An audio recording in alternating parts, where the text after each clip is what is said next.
بسم الله الرحمن الرحيم. Oh Ramadan, oh Ramadan, month of mercy you are, welcome Ramadan. Oh Ramadan, oh Ramadan, month of mercy you are, welcome Ramadan. Assalamu alaikum. Assalamu alaikum wa rahmatullahi wa barakatuh. Bismillah, alhamdulillah, salatu wassalamu ala rasulillah sallallahu alayhi wa sallam wa ala alihi wa sahbihi wa man wala. Ubaydullah ibn al-Harith radiyallahu anhu narrated in Sahih Muslim that the Prophet sallallahu alayhi wa sallam was never seen but smiling. You can do it, right? I'm just reminding you. He was always seen smiling. Smile, brother. Are you married? Alhamdulillah. Alhamdulillah. We'll make dua for you, inshallah. Okay. So, sometimes today, subhanAllah, some young people, when they start practicing Islam, because I classify Muslims into 4 types. First one is called non-practicing Muslims. They're Muslims by name. Okay? And some of them are part-time Muslims. Right? MashaAllah, they fast Ramadan, but sometimes they pray Isha with the Taraweeh. But the rest is not there.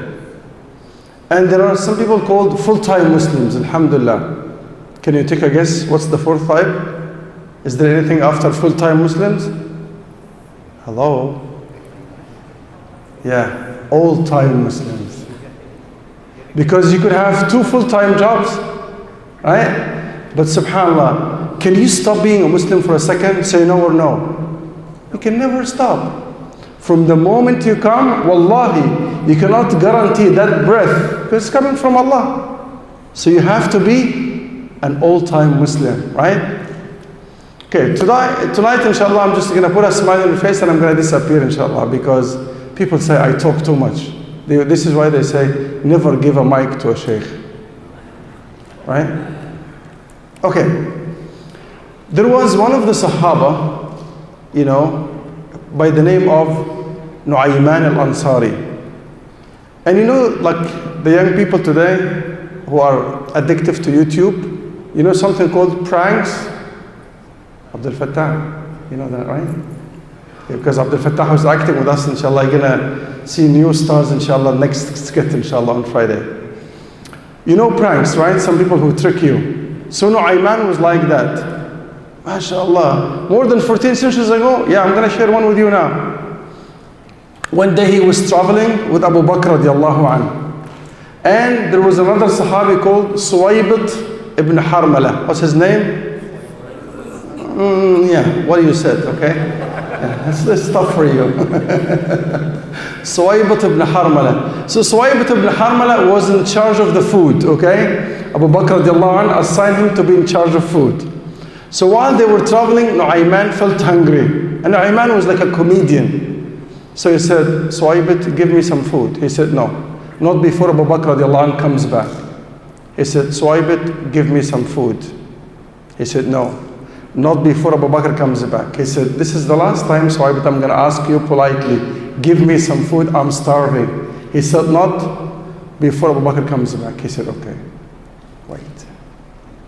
He left him. He found some people, with lots of camels, young camels. And they were looking for a slave. So he went to them, he said, do you want to buy a slave? They said, yeah. He said, I have one, very well built. He has only one problem. He will argue a lot. Even if you want to go and take him now, after I sell him to you, he's going to say, listen, I'm free, I'm not a slave, just take him and go. So, are you willing to buy him? They said, who is he? So he pointed at him from far away. And mashallah, Suwaybat was well built. They said, deal. How many camels? He said, 10 camels. One camel at that time is 100,000. So we're talking about 1 million now. He said, deal. They gave him the 10 camels and they went to swipe it. They said, let's go. He said, go where? They said, we bought you. What do you mean by buying me? I'm not a slave, I'm free. They said, we know.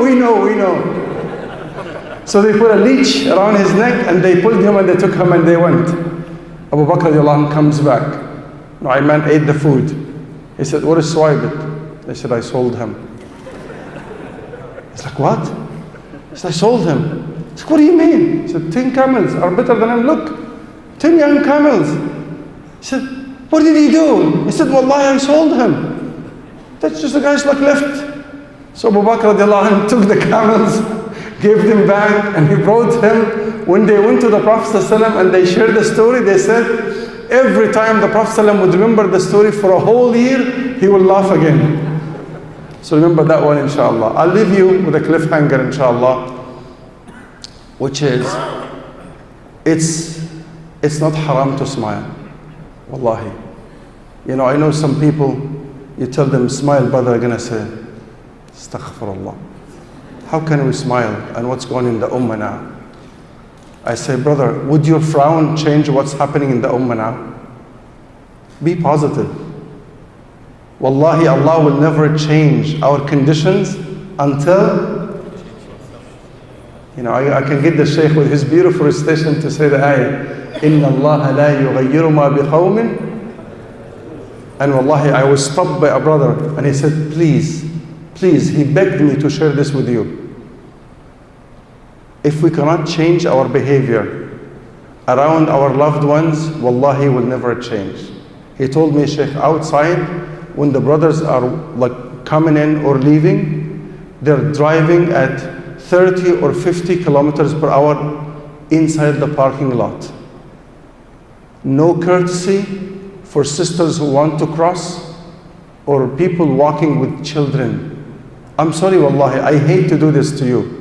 But it's still happening. Still, until yesterday, there are people parking at the disabled area and they don't have a permit. And wallahi, I see old people having to park away from the masjid. Would you accept this to your dad? Wallahi, if we stop at a second thinking selflessly, we will never do this. But it's laziness, it's selfishness. If we can't change this in Ramadan, I said, wallahi, we come and listen to the beautiful recitation of the Shaykh, unless we stop at one ayah and that ayah will hit me and hit you on the heart, and then you start acting upon the ayah, what are we doing? Are we going to meet Allah with 11 rak'ah of Taraweeh? That's it? No. What remains in your record is your good deeds. And I'll leave you with the cliffhanger. The Prophet ﷺ had some guests in his house, and he said, who will take this one? And Abu Talha al-Ansari took him. And he went to ask his wife. He said, what do we have for food? She said, nothing except a little food for the children. Can you imagine?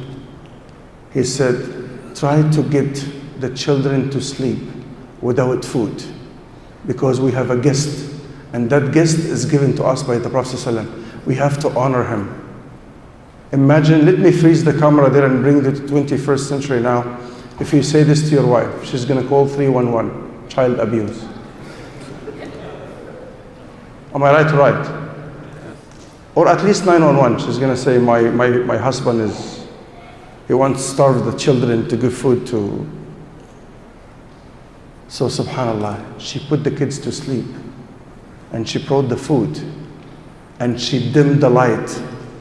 And she sat with her husband, pretending that they are eating, to leave the guest eat. Do you know what happened? Something amazing happened because of that. But my time is over.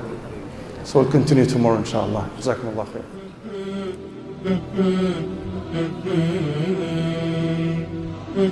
khair.